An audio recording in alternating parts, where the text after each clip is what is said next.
Hey everybody, it's Jason Blahal with Ice Cream Fitness here. I'm sorry if I'm late getting anything up today. I've been really sick this weekend. I threw up all my food yesterday. I haven't trained or anything today. I've just been trying to relax the best I can for the last 24 hours.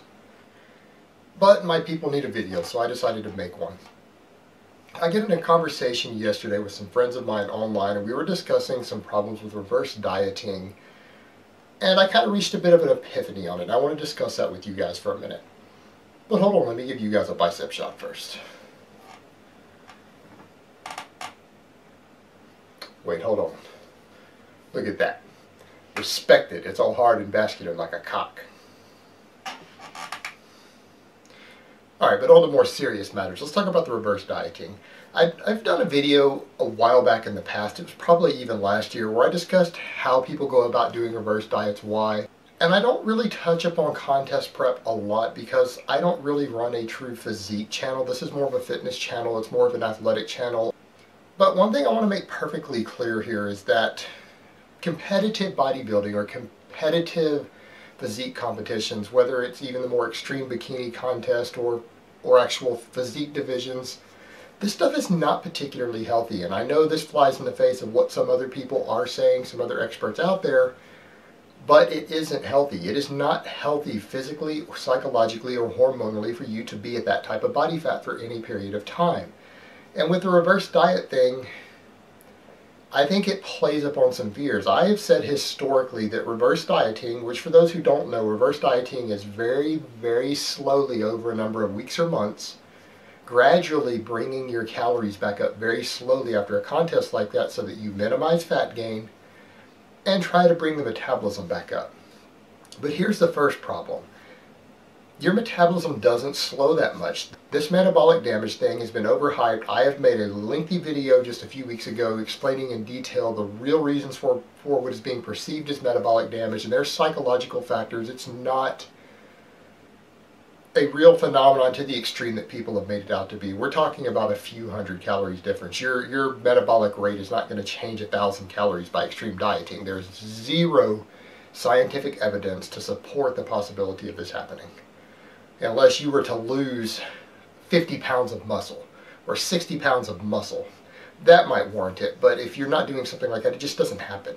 And it just doesn't take that long to bring your metabolism back up after dieting. If your metabolic rate is changed by 200 calories from dieting, which is pretty normal, a 200 calorie difference to your base metabolic rate based upon hormones and adaptations is certainly reasonable. It can absolutely happen.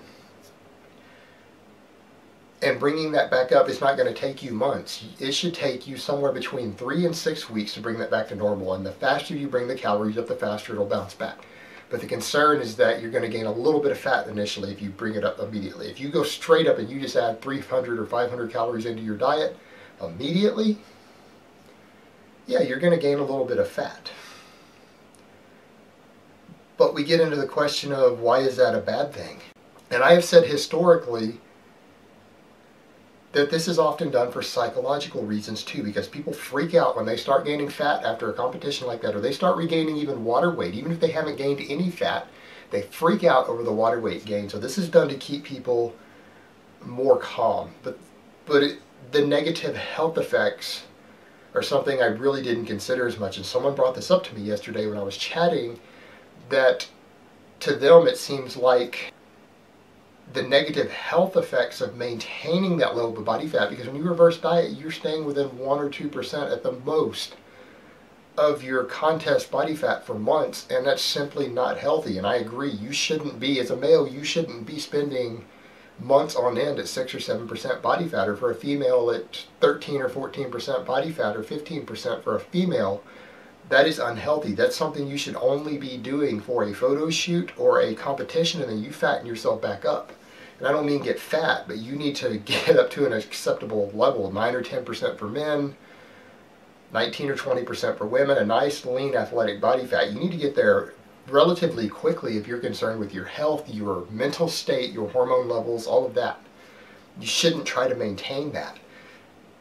And I agree with the individual who is telling me this simply because of the health ramifications. But I think a lot of these prep coaches and gurus, they prey upon the psychological hangups that physique competitors in general have. People who do these type of competitions have a number of psychological hangups, and a fear of getting fat and poor self-image or poor body image is really common. And I think they prey upon that, and they know that if they can keep them looking leaner longer, they may stay on longer as a client. And this person feels that this coach has done something miraculous to them by having them do a long, slow reverse diet and keep them really, really lean, but they haven't. I think it's kind of preying a bit on their psychological insecurities and doing so at the detriment to their physical health, and playing into the psychological end of it. It's not helping their psychological health either. So I think this person was right, that it preys upon that. And the other thing becomes that it creates a dependency upon a coach or a guru. I am all for prep coaches. I think that it is very, very difficult for 90 to 95% of competitors to be successful in that type of competition without a prep coach. Very few people can prep themselves. And that's why I've recommended John Otis Hollywood and others for this. But I think the problem when we get into these long reverse diets that are 12 weeks, 16 weeks, 20 weeks, is that it creates a dependency on that coach, and they know it, and they can draw that client out for up to another 20 weeks and keep getting paid to reverse diet them. When the reality is, the metabolic end of it, it shouldn't take more than 3 to 6 weeks to get rid of that little bit of metabolic adaptation that happened. It is very small, and anyone saying it's large, I would challenge them to prove it with some scientific data, because it doesn't exist. It's real, but it's not 1,000 calories. It's a very, very small, 10%, maybe 15% change in BMR based upon hormone fluctuations. So it's not really helping these people. And I think in some ways it is allowing prep coaches and gurus to take advantage of these people and exploit them for a little bit of money, or for more money than they really should be getting from them, through these long reverse diets. And that was the point that someone else raised with me, and I had never actually thought about the latter until yesterday. And I just think that's an interesting point. I'm just kind of giving my take of what another person said, what I heard, and it really made me think about it. And I will leave it up to you guys to decide if these long, slow reverse diets are really kind of a con that people are pulling, or if there's any real benefit. And I personally feel that it's unhealthy to maintain a low body fat that long, other than for your one event, and to just go ahead and fatten back up to a healthy level. And I see it as manipulation of people who have psychological hangups, after some of these people maybe gave them legitimate help for money. But you guys decide for yourselves. Alright guys, well, that's really all I have to say on that today. I hope it has been informative, and I will talk to you next time.